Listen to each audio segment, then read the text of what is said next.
البصير صدق الله العظيم.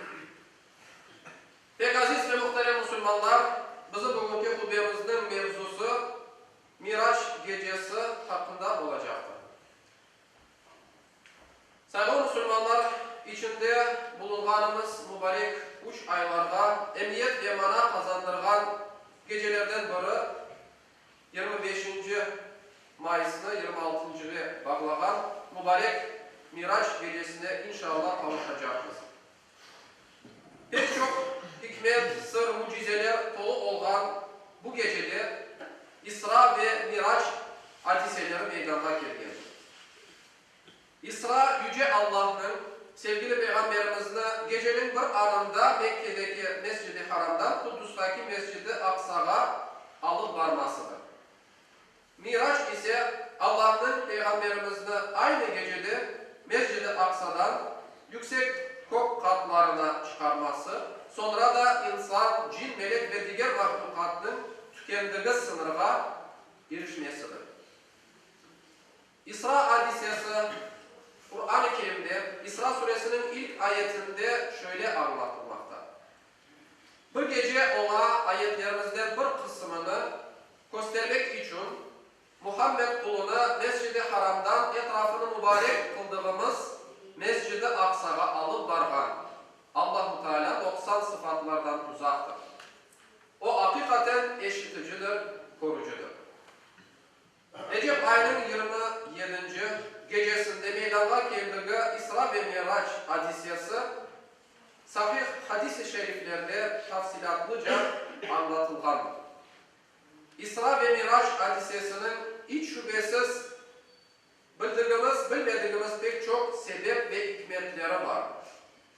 Bunlardan birisi Yüce Allah'ın kendi kudretini göstergen pek çok ayet, delil ve mucizelerini sevgili Peygamberi Muhammed Mustafa sallallahu aleyhi ve sellem'e göstermeye istemesidir. Başkası da emcesi Ebu Talib'in ve abayı Hazreti Hatice'nin gayip etmesi, vefat etmesi, Taif'te kendisine eziyet edilgen Peygamber Efendimiz'den teselli etmektir. Peygamber Efendimiz Miraç'tan kaydığında ümmetine bazı bahşişler getirgendir. Bu bahşişler şunlardır.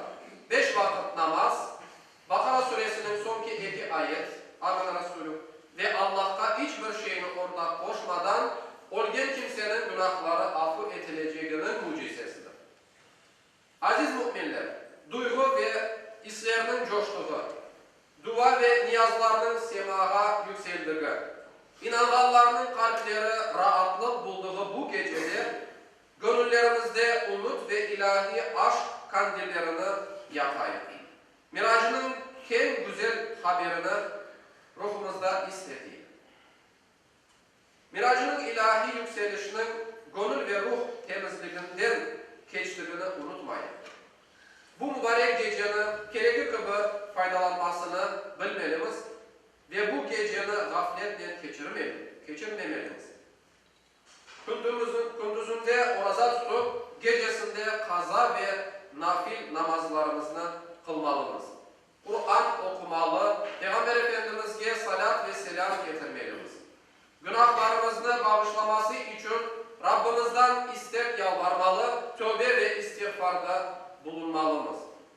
Kur'an'da azalarına bu gecenin emniyetini anlatmalıyız.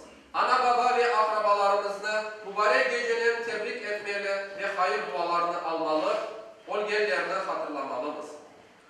Müslüman kardeşlerimizden hayırlaşmalı, can ağırtıp dargınlıklarını bitirmeliyiz.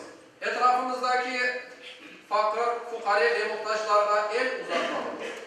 Bozumuz, Kur'an'tamız, milletimiz, ülkemiz ve bütün Müslümanların tinçliği ve sağlığı için bol bol dua etmeliyiz. Bu sebepten Miraç gecemizde hayırlar, tinçlik, bahtiyarlık, sevgi ve dostluk dolu bir hayatta vesile olmasını Yüce Allah'tan niyaz ediyoruz. Ela inne ahsenel kelam ve ablagan nizam kelamullahil melikil azizil allam kema kâle Allahu tebâreke ve teâlâ fil kelam ve izâ kure'el Kur'an festemi'û leh ve ansitû leallekum turhamûn.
Mayıs'ını 26. Mayıs'a bağlanan gece Miraç gecesidir. Bu geceye bağlı elbette ki bir camimizde tedbirler geçirilecek. Akşam namaz ve yatsı namaz arasında kendinizi buyurun